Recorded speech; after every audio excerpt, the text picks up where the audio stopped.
것 같아요. 연인 장비가 여기 있다. 드디어 장비가 있네. 모두가 그냥 소리 나는 쪽을 쳐다보니까 유비스와의 보공수 장비예요.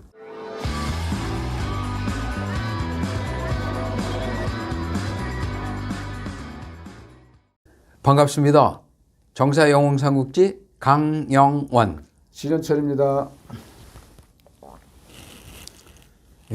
그 지난 편에서는 네. 관우의 공으로 네. 모든 병사들이 배불리 먹고 마시고 흥이 나고 그래서 병사들이 사기가 하늘 찌르듯이 높아졌다 그랬죠. 그랬죠. 그래서 이런 분위기라면 낙양 공방전 어떻게 되냐고 물어봤고 이제 동탁이 장안으로 쳐들어갔다 감행한 후에 낙양에 그냥 불 확 질러버렸다 그랬죠. 그 낙양일 때 완전히 초토화되고 불바다가 된 한 달이 갔어요 그게. 그리고 동시에 동탁이 백성들을 장안으로 이동시키면서 네. 아수라장으로 변한 낙양 그 백성의 민심이 들끓고 있을 때 관우가 낙양 공방전에서 사수관 앞에서 도독 화엄을 갖다 단 4만 만에 저승으로 보내니까 연합군이 사기에 하늘 찌를 듯이 놓고 이때 이제 조조가 원소에게 지금이 낙양을 공략할 적시임을 갖다 주장해요. 이번 낙양 공방전도 나관중 모태 삼국지에서 인용된 건가요? 네. 거기 장군 아군이 사기가 이제 충천에 있을 때 그 사수관을 공략하면 쉽게 천의 유세인 사수관을 돌파할 수 있을 것이라고 동탁이 아직 사수관에 대해서 철저한 용병을 취하지 않은 지금을 갖다 놓치면 다시는 공략하기 어렵지 않겠냐고. 원소가 들어보니까 조조의 말이 맞죠? 조조의 말을 갖다 받아들여가지고 연합군은 이제 사수관을 갖다 이제 향해서 진군하게 하고 네. 그 동탁은 사수관이 무너지면 장안 자체가 위기에 빠지게 되죠. 그렇죠. 사수관을 통해서 낙양 침범하고 낙양이 뺏기면 그다음에 함곡관으로 해서 곧바로 장안으로 연결되니까 그러니까 이제 낙양을 지켜야 되는 거예요. 네. 총 병력을 갖다 동원해가지고 낙양 근처에 방어진을 갖다 구축하고 이제 만전을 기해요. 자기 수하들에게 이제 명령하죠. 이각하고 각자는 병사 3만을 이끌고 함곡관을 지키라고. 만일의 경우 무너지더라도 함곡관 지켜야 되니까. 네. 여포는 군사 5만을 이끌고 사수관 앞에 진용을 꾸리고 방군이 사수관 공략을 저지하라. 이숙은 군사 5만을 이끌고 신관 낙양으로 들어가는 길에 그 사수관하고 또 저쪽에 신관 이렇게 있다 그랬죠. 산으로 둘러싸인 강에 딱 합곡에 찌르는 게 그래가지고 딱 배치를 해요. 그래가지고 신관에서 관문하고 한해로 연결되는 관문을 갖다 다 지키라고.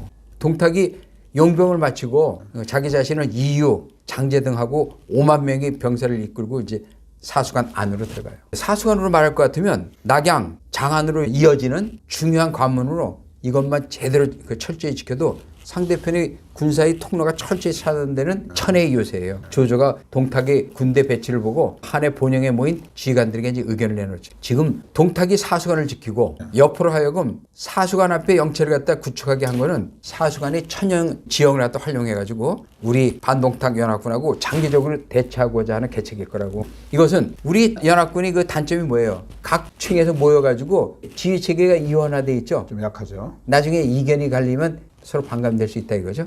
이걸 갖다 이용한 포석이라고. 그리고 이곡하고 각사에게 한곡관을 지키게 한 거는 유사시 낙양이 방어선이 뚫리게 되면 그것을 갖다 지켜야 하기 때문에 한 게 아니냐고. 그래서 한곡관과 동관을 봉쇄해서 완전히 봉쇄해가지고 장안에서 관중 정치하겠다는 의미라고. 낙양을 뺏겨도 한곡관을 지켜가지고 장안에서 이제 옹주하고 양주만 끼고 천하 정치를 벌이겠다는 구도다. 그러니까 낙양을 지키면 천하 정치 그대로 하는데 만약에 뺏기더라도 낙양 버리고 장안으로 가겠다. 이제 이 구도라고 얘기한 거예요. 아주 놀라운 조조의 그 분석이죠.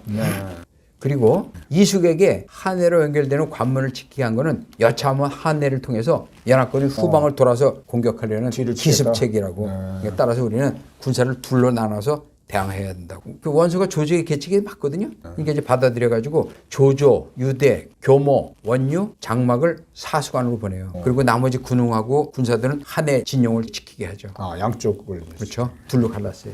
원소가 이제 연합군을 이끌고 사수관으로 이제 진군하는데 여포는 연합군이 더 이상 사수관을 접근하지 못하도록 이제 하려고 연합군이 진영을 구축하는 시간 이전에 구축하면 싸움이 늦어지죠. 그러니까 그냥 혼란이 일어나게 하려고 진영을 구축하기 전에 싸움을 유도해요. 여포는 이제 그 특성이 있죠. 세 갈래로 머리를 갖다 따 올린 그 머리에다 작은 관을 쓰고 허리에 용의 사만띠를 두르고 방천화극을 높이 쳐들고 적토마위에 딱 있는데 그 모습은 과연 천하 무적의 기상에 조금도 손상이 없었어요. 그럼 하는 말이 반란군들은 봉선이 방천화극 아래 당장 무릎을 꿇고 항복하라고. 항복을 하면 지은죄 용서해 주겠다. 무릎 꿇고. 이때 이제 서양에게 참패해가지고 기반을 잃었고 그래서 연합군 사기에도 적잖은 영향을 끼쳤던 하네테스 왕강이 도망갔다가 태산에서 의병을 모았다 그랬죠. 다시 이끌고 연합군 대열에 합류해가지고 이제야말로 실추된 자기 명예를 다시 회복하고 싶은 마음이 생기는 거예요. 그러니까 자신이 가장 아끼는 용장 박렬을 독려해가지고 여포하고 이제 일기토를 갖다 명령해요. 그러니까 박렬은 자신만만하게 여포를 상대로 그냥 출전해요. 다. 또 말씀하시는 느낌이 좀 그래, 불안합니다. 그래. 한 해의 박렬, 내가 동탁의 하수인 내 놈의 목을 갖다 단번에 꿰뜨리겠다고. 박렬이 말을 끝내자마자 달려들어가지고 여포를 향해 가는데 여포는 꼼짝도 안 해요. 미동도 하지 않은 채 달려오니까 그 앞에 한번 방천하고 확 휘두르는데 일합 만에 박렬이 맥없이 쓰러지는 거예요. 그냥 박렬이 방천 화극에 가서 그냥 그렇죠. 몸을 던지고. 그러니까 왕강이 수하들에게 그냥 여포를 갖다 치라고 명령할 수밖에 없죠. 그렇지만 수하들은 아니 그 박렬이라는 그 명장이 용장이죠. 명장이 아니라 용장이 명장이라면 지인용을 다 겸해야 돼. 그 명장이고 용장은 용감한 장수. 그다음에 이제 지장은 머리 잘 쓴 장수. 여포에게 이제 접근할 생각을 못 하죠. 병사들 그냥 여포가 가면서 방천하고 그냥 확 추풍나게 날리듯이 날리니까 그냥 전부 다 말에서 떨어지는 거예요.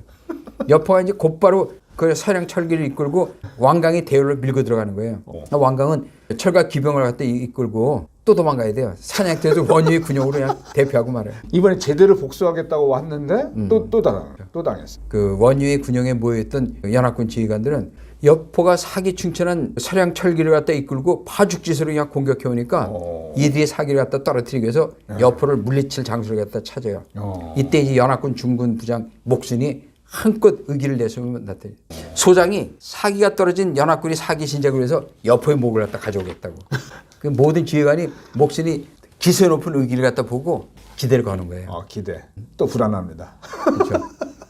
그러나 의기롭게 여포에게 달려든 목수는 여포의 근처에도 가보지 못하고 방천 화극에 한 방에 날아가가지고 말 아래로 굴러 떨어져요.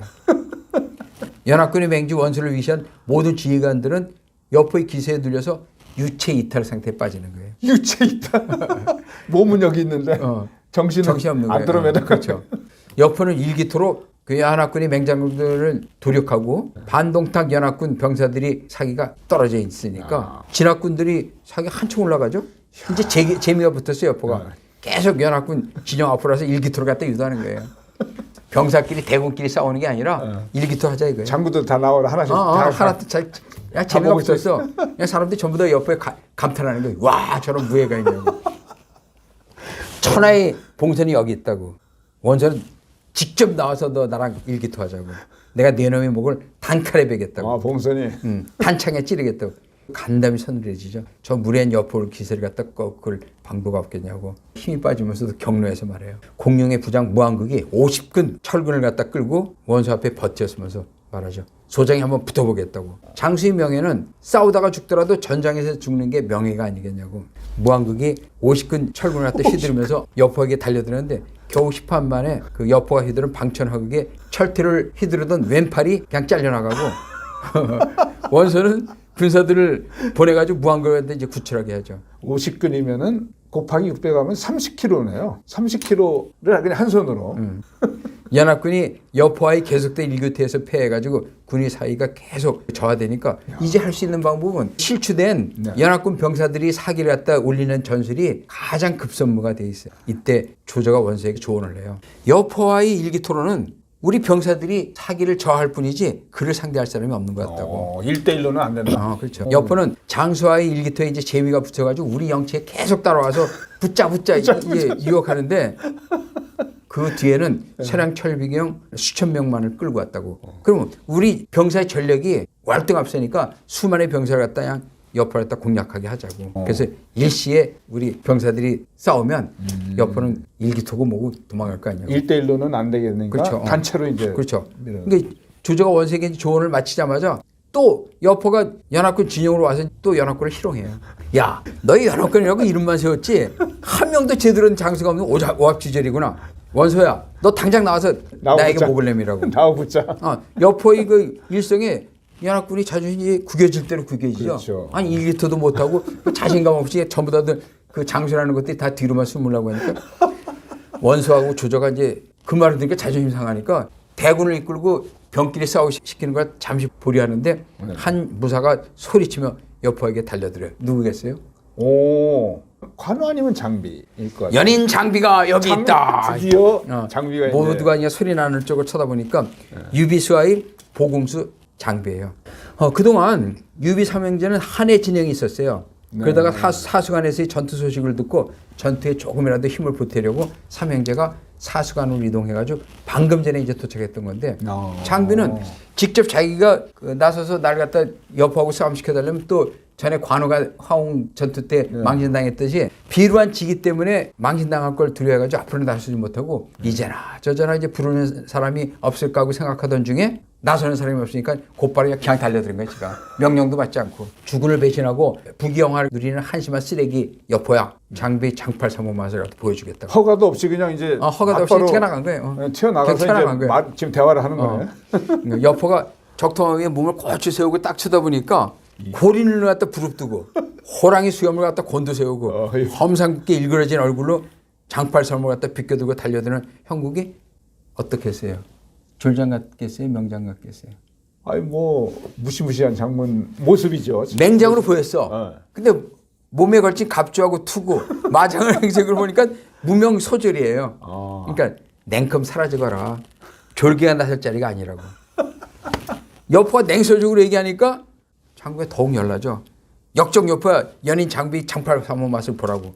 여포를 향해 달려들어도 뭐 여포는 꿈쩍도 않고 있는데 갑자기 장비가 장팔 삼호를 갖다 그냥 휙 휘두르는데 그 날카로운 얘기를 갖다 느끼는 거죠. 여포가 그냥 움찔해요. 그래서 명장들은 알잖아요. 칼질을 보고 다시 한번 이제 장비가 여포를 향해서 장팔 삼호를 휘두르자 그때는 이제 황급히 몸을 돌려요. 그때 장비 그 장팔 삼호가 적화마에 갈기를 갖다 스치고 지나가죠. 그래서 이제 여포는 이게 무명소질이 심상치 않은 무예를 가진 인간이구나 하고 이제 길을 가다듬고 이제 준비하죠. 다시 이제 장비가 딱 달려오는데 천하제일이 그 무예를 지닌 여포하고 싸워서 죽더라도 이름값을 높이는 천재 일위의 기회죠. 명예라고 이제 생각하고 혼신을 다해서 장팔 삼호를 휘두르는데 행색을 보고 우습게 생각했던 여포 정신이 확 드는 순간이에요. 두 연글이 이제 그때부터 일기토로 벌이는데 불꽃이 치는 접전을 갖다 버리고 장팔 삼호하고 방천화극이 그리는 순간순간의 움직임은 양쪽 진영의 사람들이 손에 땀을 쥐고보는 대서사시를 연상시켜요. 여포의 명성에 걸맞게 여포가 휘두르는 방천화극은 하늘이 내린 선물로서 부족함이 없을 정도예요. 여포가 방천화극을 한 번 휘두를 때마다 장비는 머리끝으로 그냥 소름이 돋는 공포를 느끼죠.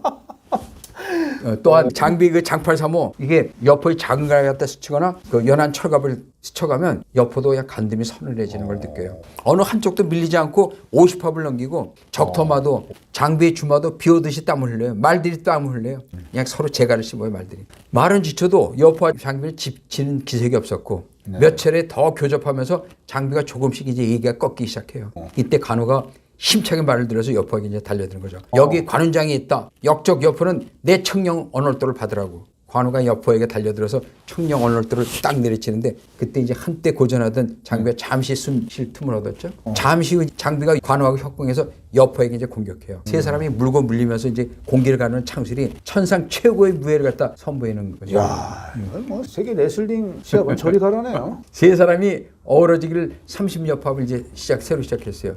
결판이 내지 않아요. 그러니까 이번엔 유비가 쌍고검을 휘두르면서 여포에게 이제 달려들어요. 유비 현덕이 여기 있다고. 여포는 당장 목을 내어놓으라고. 유비가 제일 약하지 않습니까? 세 명 중에. 그렇죠.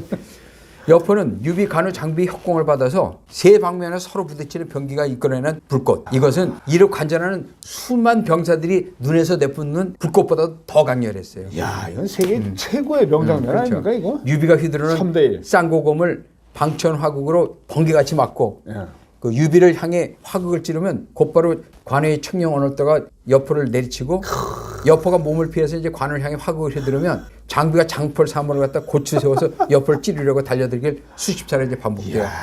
이제는 보고 있는 사람들이 얼이 빠져가지고 무아지경에 빠져가지고 전투라는 사실도 있고 넋을 잃고 이제 관전하는데 쌍구경하는 겁니까? 쌍구경? 그렇죠. 쌍구경이 전투가 아니에요. 완전히 연속극 보듯이 창각칼이 불꽃을 갖다 일으키면서 허공으로 그 난무하던 중에 여포가 내리치는 화극이 유비 머리 위로 그냥 내리 떨어지는 순간. 오. 어떻게 되겠어요? 누군가 또 관우나 장비가 언어를 던지고 그다음에 맞고 장비가 3호를 갖다 얹어가지고 탁 막아줬죠. 곧이어서 이제 관우와 장비가 여포를 향해서 양쪽으로 이제 찌르고 들어가고 네. 그때 이제 여포가 몸이 휘청거리는 거예요. 네. 여포가 적토마를 뒤로 물리자 이제는 적토마가 치셨어요. 말을 쿵쿵 치면서 이제 뒷걸음쳐요. 그 유비관우 장비가 힘을 합쳐서 여포를 물리치는 게 정사에 있는 내용인가요?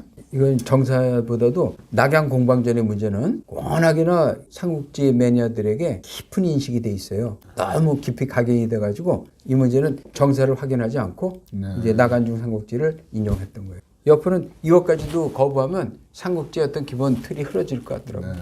여포는 더 이상 싸울 수 없다고 생각하고 적토마의 머리를 돌려서 이제 진영으로 달아나요. 그동안 넋을 잃고 세기에 한 번 볼까 말까 무예전을 관전하던 원수와 군웅들은 그제서 정신을 차리고 여포의 서량 철기병을 위해서 대대적인 공격 명령을 내려요.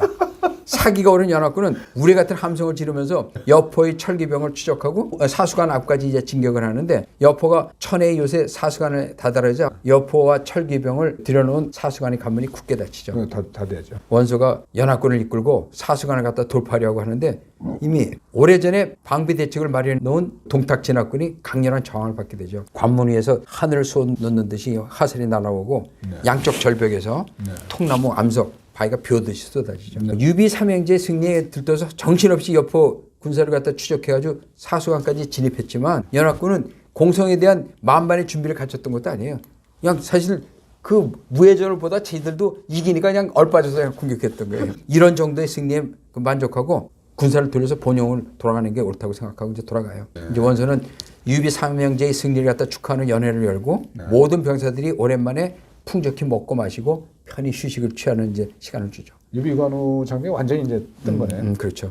한동안 휴식을 취해서 병사들이 기력을 회복하자 원소는 한해 진영의 그 직결한 연합군에게 다시 한번 사수관을 향한 총경격을 명령하죠. 원소는 사수관을 효율적으로 공략하고자 조조를 선봉으로 삼아서 앞장세우고 자신은 후방에서 군사 지휘와 병력 보충을 하도록 하고 원수에게는 차질 없는 군수 지원을 갖다 지시해요. 이때 동탁은 사수관을 지키는 장수들을 격려하기 위해서 폐허가 된 낙양성이 남문 앞 본영을 세우고 대군을 이끌고 주동하고 있었는데 조조가 사수관 관문 앞에 이르러서 하우연을 앞장세우고 병사를 출격시킬 때 사수관에서 그냥 화살이 쏘락빛 쏟아지듯이 쏟아지는 거예요. 그 후방에 있던 조인은 깜짝 놀라서 기병을 이끌고 여포의 서량 철기병이 언제 기습해 올지 모르니까 그 대비하고 조홍은 하우연의 후방을 갖다 이제 지원을 해요.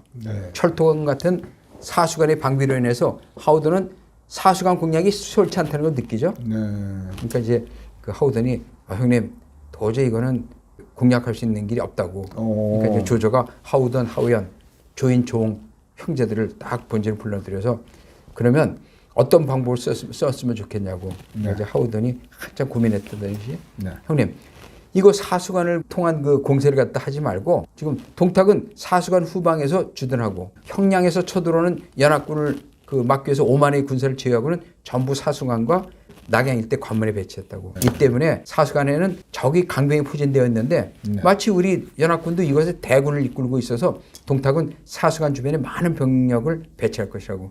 우린 다른 방법을 도모해보자고. 조조가 하우던의 말에 이제 공감하면서 전략 변경을 시사해요. 사실 정사에서도 하우던은 용장이라기보다는 조조의 뒤에서 군수를 지원하고 하는 성을 지키는 후방의 역할을 많이 했어요. 그래서 지장이었던 적이 많죠. 그렇군요. 동탁은 연합군에서 불화가 일어나가지고 연합군에 가담했던 그 형주자사 왕예와 남양태수 장자가 송견에게 살해되고 그리고 형제 수근이 원활히 움직이지 못한다는 걸 알고 있기 때문에 우리 연합군의 약점인 수근의 현실을 정확하게 인지하고 있다고. 이제 조조가 이제 하우던의 말에 이제 공감하면서 전략 변경을 시사하는 거예요.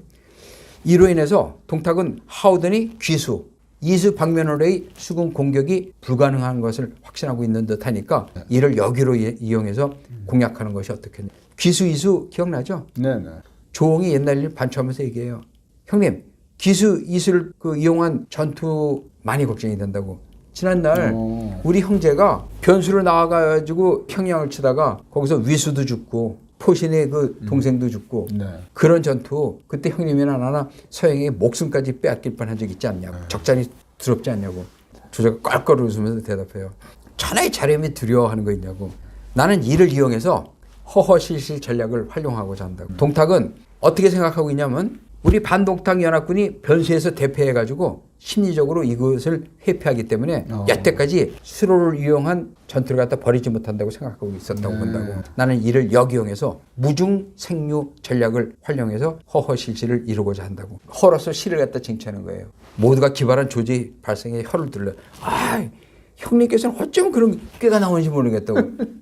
도대체 어디서 그런 꾀가 나오냐고. 그리고 형님은 한번 궁지에 빠져서 패배하더라도 그 패배에 좌절되는 게 아니라 패배를 딛고 일어나는 도전하는 패기와 끈기는 어떤 연골도 따라오지 못하는 정말 위대한 형만이 가진 추진력이라고. 그 실패해서 배운 거를 다시 또 역이용해서 또 활용하고. 사실 그 기존 나간중 삼국지에서 보면 영웅들이나 주인공들은 한 번도 패하지 않고 거의 이기는 거로만 나왔죠. 그렇죠. 그건 절대 안 그랬어요. 역사나 현재나 지금 삼성의 이건희 회장이나 이병철 씨나 현대 정종 회장이나 다들 실패를 갖다 수없이 겪다가 결국은 그 모태 내공을 갖다 다져가지고 그 성공했던 거지. 역사에서는 사실 더 커요 그게. 네.